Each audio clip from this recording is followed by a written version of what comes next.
Right, so very warm welcome back. We're in Sandton today, and that's just north of Johannesburg, and we're talking water and sanitation services with Minister Nomvula Mokonyane and Deputy Minister Pam Shwete.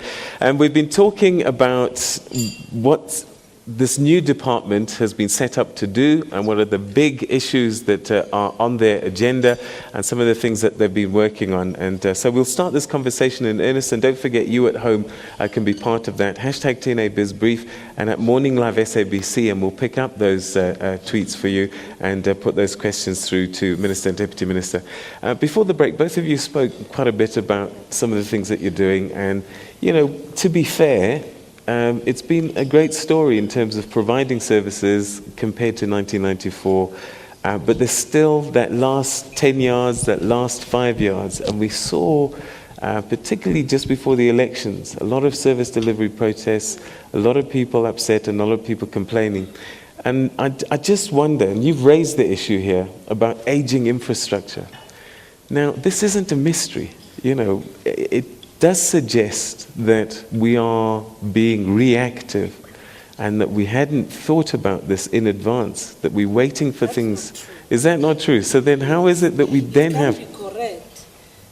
This aging infrastructure, just because we are in Johannesburg, and viewers who are in Soweto, remember Orlando. Orlando was never designed for the population that it has, because our urban areas were actually reserves for migrant labor system. They were never planned for expansion and growth. Mamelodi and Atteridgeville, Kagiso and Manseville, those communities have actually multiplied 12-fold, like Orlando as we speak.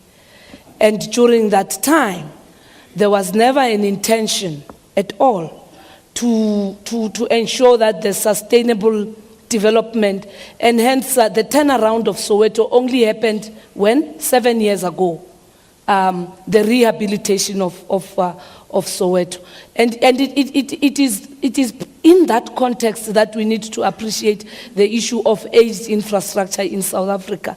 That infrastructure was designed to perpetuate divisions, separate development, and therefore what you now need is to plan such that you go back and invest in those areas that have been neglected over time. Secondly, in migration, you no longer have the Influx Control Act. People move into the urban areas, and unfortunately, because there was no long-term urban planning, there was then informal settlements that mushroomed. And that is also something that we can't just apportion to the 20 years. It is a reflection of a country that was based on separate development. What do you do now? You have to have an integrated urban development plan, which we now have. That is also a component of the implementation of the NDP. Secondly, we have to make sure that we invest on maintenance, because part of what was a problem, maintenance was only confined to 13% of the population of our country. But we have to also ensure that local government has the capacity, and it's in its own budgeting. What we have agreed on with Minister Pravin Gordhan, 10% of your budget must be dedicated towards operations and maintenance, but you must have the right men and women, and in many instances it's wrong men who actually are not capable of doing this right job. If you look in the country, how many municipal managers are men? So what I'm really trying to say, Peter, is that what I'm really trying to raise is that we must get the right people on the job. You can't appoint people and then get consultants to do the job. Who put the wrong people there, Minister?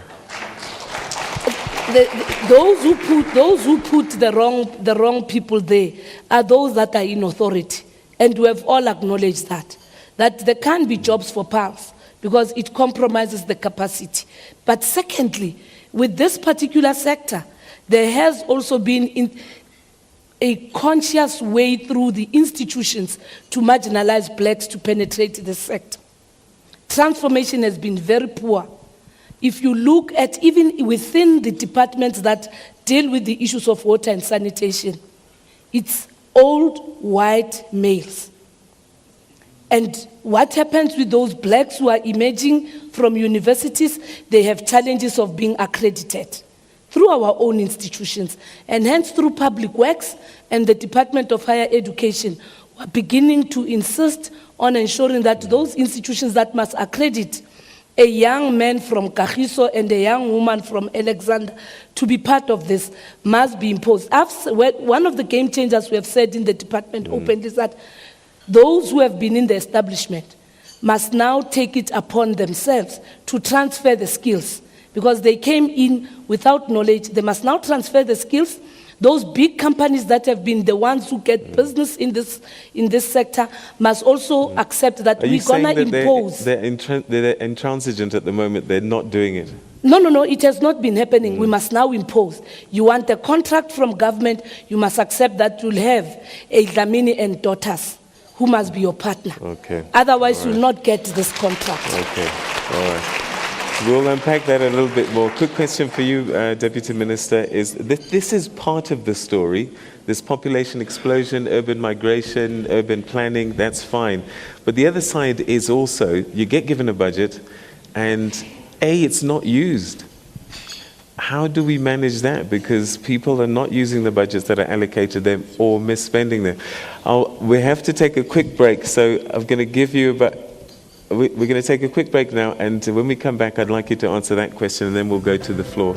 So the issue of budgets allocated, but they're not being spent or being misspent, how do we manage that? We'll be back to answer that question right after this.